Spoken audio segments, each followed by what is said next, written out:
Olá, sejam bem-vindos a mais um vídeo de capacitação dos servidores da Câmara Municipal de Poá. Eu sou Hugo de Lima, sou servidor legislativo aqui da casa, e nesse vídeo a gente vai falar sobre a janela que a gente tem com a população, o momento que a população mais acompanha a atuação dos vereadores, que são as sessões, a sessão plenária, a sessão deliberativa da Câmara de Poá. Já de início, a gente pode começar separando dois conceitos que se chamam sessão. Tá?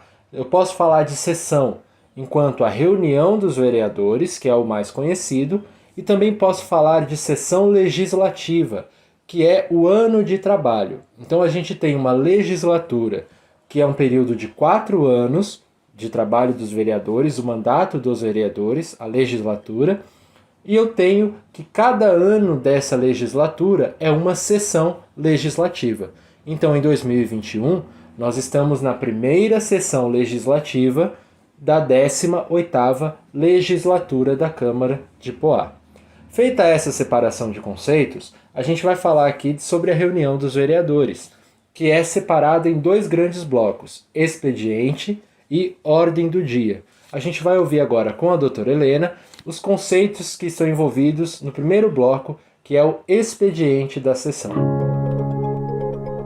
Olá pessoal, estou voltando agora para falar do tema que seriam as sessões ordinárias, que são divididas em duas partes, expediente e ordem do dia. Nesse primeiro momento eu vou falar sobre o expediente. O expediente ele tem duração de 4 horas, que começa com a chamada dos vereadores. Nessa chamada tem que ter no mínimo 6 vereadores para abrir a sessão, e para votar a ata precisa ter 9. Então, normalmente, o presidente espera ter 9 vereadores no recinto para poder abrir a sessão. Então, após a sessão ser aberta, ele põe em votação a ata da sessão anterior.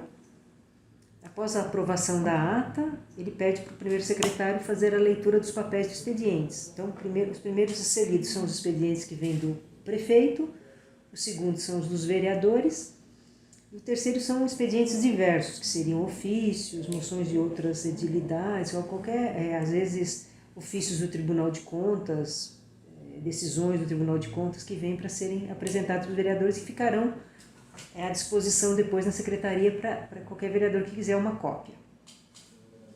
As proposituras dos vereadores que serão lidas, elas são divididas em assuntos. Por exemplo, projeto de resolução é a primeira a ser lida, depois projeto de decreto legislativo, depois os projetos de lei, os requerimentos. O requerimento ele é um pouquinho diferente porque ele é lido, discutido e votado no expediente.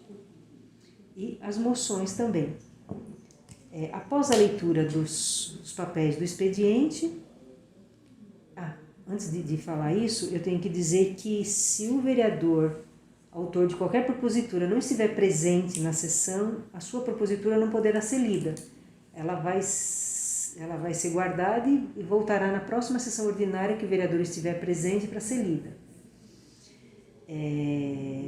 Após o término da leitura dos papéis do expediente, seria o uso da tribuna pelos vereadores. Eles têm 10 minutos para poder se manifestar por qualquer assunto que eles queiram falar. No término do uso da tribuna, o presidente encerra o expediente para começar a ordem do dia. Do comentário da doutora, a gente teve duas informações muito importantes que levam a uma outra conclusão. Ela disse sobre a ordem em que as proposituras são lidas. Na sequência, ela disse que o autor ausente da propositura, o documento dele não vai ser lido. O que a gente tira disso? Que se o vereador protocolou, por exemplo, um projeto de lei, mas quando ele chega na sessão atrasado, nós estamos na leitura dos requerimentos, portanto já passou o momento dos projetos de lei serem lidos, o vereador só vai ter o documento dele lido na próxima semana. Não é possível alterar essa ordem de leitura porque ela é estabelecida no regimento. E não é possível ler o documento do autor que está ausente. Ou seja, o vereador ele acaba sendo penalizado, né, pela própria ausência, pelo próprio atraso por conta disso. E aí o documento vai levar uma semana inteira para ser lido novamente na próxima sessão. Outra coisa também importante, que é bom a gente esclarecer, é com relação à ordem que os documentos são liberados para serem lidos no plenário. Lá no primeiro vídeo a gente mostrou, e a gente está sempre falando, olha, só vai para o plenário depois do parecer da Comissão de Justiça e Redação. É importante frisar que o parecer, quem determina a ordem, né, de liberação desses pareceres é a Comissão de Justiça e Redação. Então, se eu tiver duas proposituras, por exemplo, projeto número 2, projeto número 3, pode ser que a comissão libere o parecer do projeto número 3 antes do projeto número 2.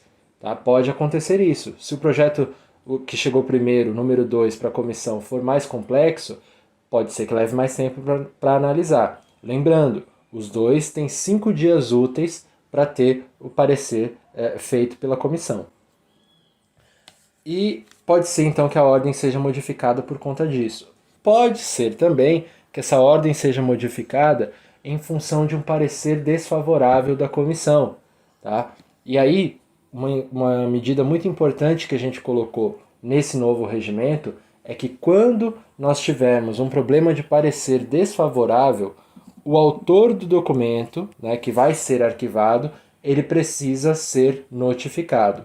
Então não acontece mais, né, do documento ser arquivado em um dia e o autor ficar sabendo disso vários dias depois. A gente colocou um prazo de até 48 horas para que o autor receba um e-mail, uma notificação, seja ela verbal, na própria sessão, mas em algum momento ele vai ser notificado de que o documento dele foi arquivado, em algum momento dentro dessas 48 horas de prazo. Ainda nessa questão do expediente, é importante frisar que tem aquelas proposituras que naturalmente furam a fila porque não precisam de parecer. É o caso das indicações, é o caso dos requerimentos de pesar e de aplauso, das moções.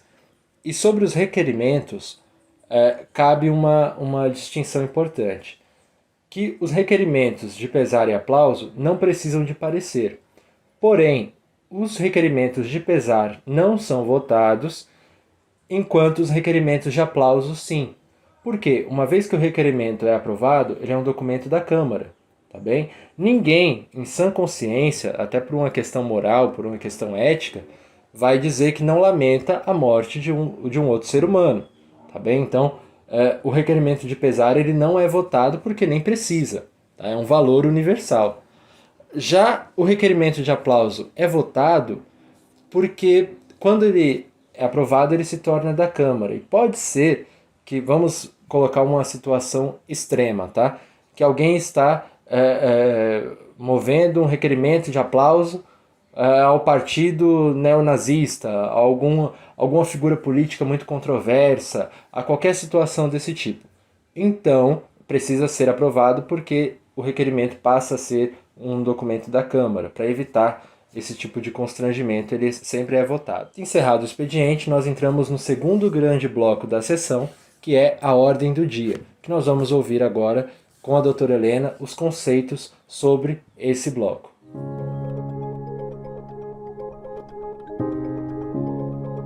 Com relação à segunda fase da sessão, que se chama ordem do dia, preciso explicar o seguinte para os senhores, que normalmente nos itens na ordem do dia são divididos assim. Primeiro são colocados os projetos que estão em segunda votação e depois os que estão em primeira. Os que estão em segunda votação não são discutidos, somente os que estiverem em primeira votação serão discutidos e depois votados. Não é? E quando um projeto já estiver na ordem do dia, tem 3 situações que ele pode ser retirado. Uma que seria o pedido de retirada do próprio autor, que também tem que ser deliberado pelo plenário.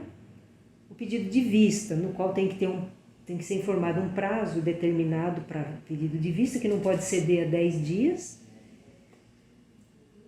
E o adiamento, que o prazo, o vereador tem que dizer o prazo que ele quer que seja adiado, aquela votação daquele projeto, ou se ele não estabelecer um prazo, caberá ao presidente estabelecer um prazo do adiamento. Todos eles, como eu falei, têm que ser deliberados pelo plenário Mas esses pedidos só podem ser feitos antes de começar a leitura dos itens da ordem do dia, porque a partir do momento que começar a leitura da ordem do dia, não pode mais se mexer em nada e se pedir nada. Após o término da leitura e votação da ordem do dia, o presidente encerra a sessão convocando os senhores vereadores para a próxima sessão ordinária. Bem, conceitos muito bem explicados. Vale aqui apenas o complemento de que vistas e adiamento de votação, eles não são cumulativos. Ou seja, se eu já pedi vistas de um projeto numa semana, eu não posso na outra semana pedir novamente vistas ou então pedir adiamento de votação. Ou uma coisa ou outra. Até porque os objetivos são muito parecidos. É importante também frisar que nada entra na ordem do dia sem que tenha sido antes lido no expediente. Então o momento que o secretário está lendo ali os papéis é um momento muito importante, porque a gente está tomando ciência do que chegou na casa e do que pode ser votado futuramente. Quem define o que vai para a ordem do dia é o presidente. Ele só é obrigado a colocar proposituras nos casos de coisas que já estavam na pauta e vão retornar, como é o caso de vistas e adiamento. Fora isso, uma vez que a propositura tenha o parecer das comissões temáticas, o presidente pode ficar lá com a propositura o tempo que for, que ele julgar oportuno, tá bem? É uma prerrogativa da presidência da casa organizar a pauta da ordem do dia. Então, uma dica importante também para os vereadores é com relação ao controle de frequência. Quando que é computada a falta do vereador na sessão? A gente tem chamada no expediente, chamada na ordem do dia. Mas a falta da sessão é computada no momento da ordem do dia. Então, se o vereador respondeu a chamada no expediente e saiu na hora da chamada para a ordem do dia, ele não está presente, então é como se ele tivesse ausente na sessão inteira, tá bem? Porque a ordem do dia é onde sempre acontecem as votações de projetos de lei e outras coisas de maior relevância no ordenamento jurídico, tá bem? Então a falta na ordem do dia significa falta na sessão toda. Outro conceito importante é que só vota quem está presente. Aí vocês vão dizer, pô, mas isso é óbvio, né? Só vota quem está presente. Mas eu quero dizer que só vota quem registrou a presença antes. Votações que são determinadas, inclusive, por quórums específicos. Quórum é uma palavra bonita para dizer número de pessoas, tá bem? Então aqui a gente tem alguns exemplos de quórum de votação dos principais tipos de projetos. Então, via de regra, a gente tem o quórum de maioria simples, que é aquele da maioria dos presentes. Então, se nós tivermos 11 pessoas presentes, a maioria simples será de 6 pessoas. Aqui, depois a gente tem a maioria absoluta, que é a maioria da Câmara, no nosso caso, 9 vereadores. É o quórum usado, por exemplo, para o orçamento anual e também para derrubar o veto do Poder Executivo. E a gente tem o quórum mais qualificado, né, justamente a maioria qualificada, que são 2/3 dos vereadores da Câmara, ou seja, 12 vereadores. Por que esse quórum tão grande, né? Ele é usado para coisas de grande relevância, como, por exemplo, julgamento de contas, né?